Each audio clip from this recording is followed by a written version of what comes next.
Bonjour à tous, bienvenue sur ma chaîne. Aujourd'hui, nous allons voir comment on remplace un démarreur sur une Clio 4 1.5 DCI. Premièrement, il faut ouvrir la voiture et débrancher la borne négative de la batterie.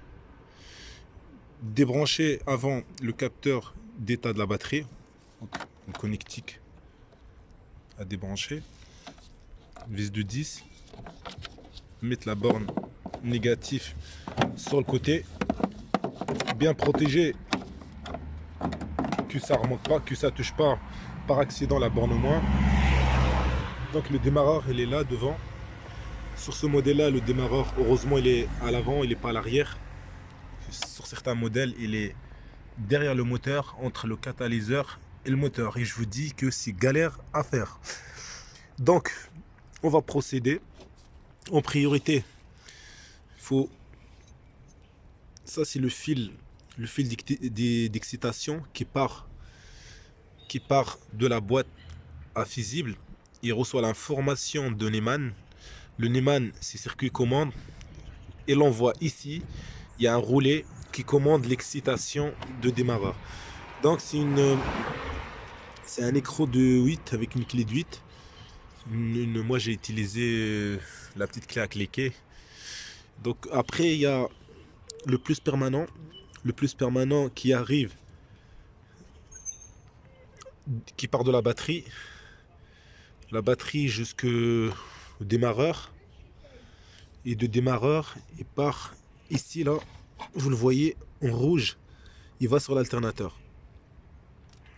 Donc on va voir un peu les étapes de démontage. Débrancher la batterie avec une pince multiprise, tirer sur les clips, déboîter la durite, comme ça on aura plus d'espace ici pour sortir le démarreur. Après il y a ici trois, il y a un écrou et deux vis de fixation pour le démarreur ici sur le côté. Je vais essayer de me rapprocher pour que vous puissiez voir.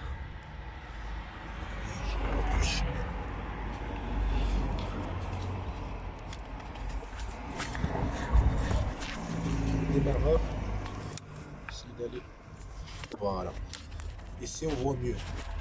Le démarreur il est fixé un peu plus haut il y a le 2, et un peu plus bas là-bas un troisième. Donc il est fixé avec trois vis.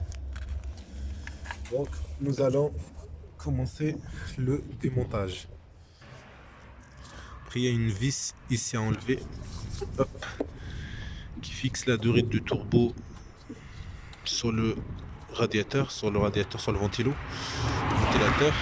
pour pas qu'il bouge. Je sais pas si vous voyez, attendez, ici, voilà, là-bas, à cet endroit là, pour que la durée, on aura plus de facilité à la bouger. Une fois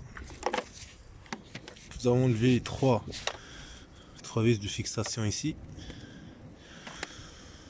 il faut s'armer de la patience parce que pour sortir le démarreur, il n'y a pas beaucoup de place, malgré que j'ai enlevé j'ai déboîté ça. J'ai enlevé la fixation ici sur le ventilo. Et le démarreur, il sort à peine. C'est-à-dire que je suis joué avec. Ça fait plus de 10 minutes que je suis en train de jouer avec pour comprendre un peu comment il s'enlève. Parce que j'ai pas envie de démonter le filtre à huile, ce pour filtre à huile, etc. Parce qu'il n'y a pas vraiment beaucoup d'espace. Donc c'est un peu galère. Pas forcé non plus.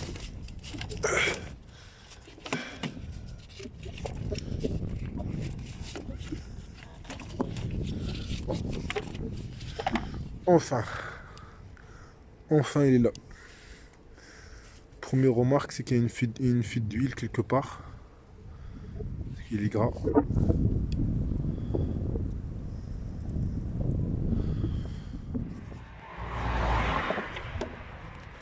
Là, j'ai réussi à rentrer. Il faut le descendre, jouer avec avec le démarreur déjà, tourner un peu à droite à gauche. Avec ça, les deux rides de liquide refroidissement, deux rides du turbo. etc. Il faut aller surtout, il faut aller doucement.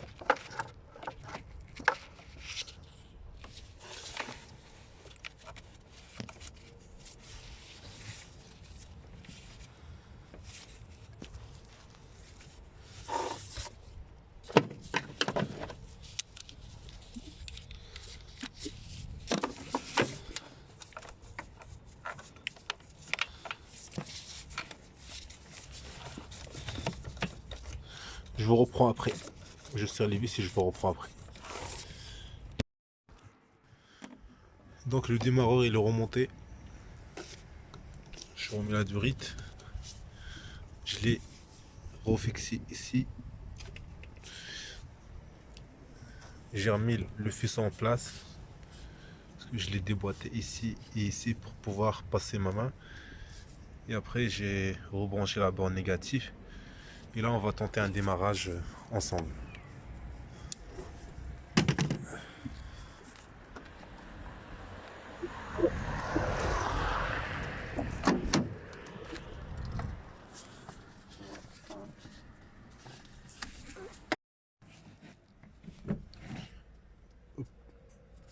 On carte, on appuie sur le